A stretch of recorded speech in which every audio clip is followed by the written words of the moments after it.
Hey, what's up mga Chris at Mars? Quiz J! Nitong oras nga ay nakaramdam ako ng gutom mga Chris at Mars. Ito nga ay ang Miracle Shirataki Rice. Mga Chris at Mars, sikat nga ito ngayon sa TikTok. Kaya naman itatry natin agad-agad.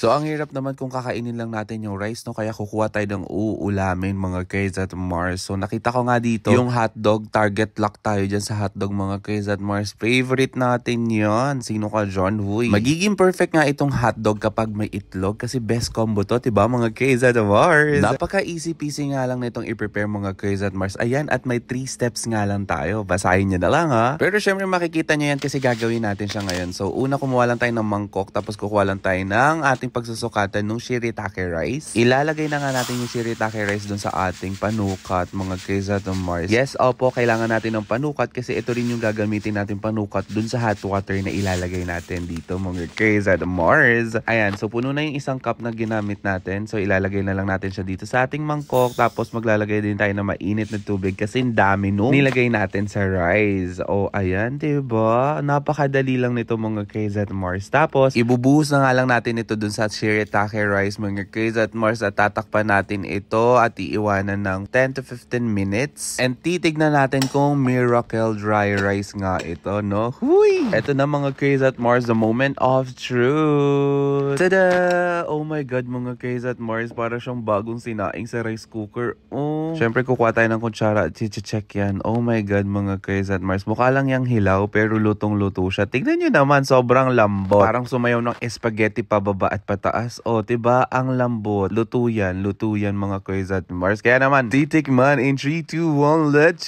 go! Tada! Ayan na nga mga Chris at Mars. Luto na ang ating hotdog at itlog at syempre yung ating Miracle Dry Rice. Nilagyan ko nga lang din siya ng toyo mga Chris at Mars para magkalasa. O, diba? Di mo alam yun kasi rich kid ka. Huy!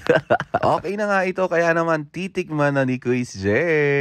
Grabe mga Chris at Mars, para nga talaga siyang rice na ang liit lang ng mga butil. Tapos mga Chris at Mars, habang nag-e-edit tayo ngayon, ramdam na ramdam ko yung busog. Parang ang bigat-bigat niya nga sa tiyan mga Chris at Mars, kaya goods to, lalo na kung ikaw ay nagbabawas ha. Kaya check the yellow basket at you know what to do. Bye!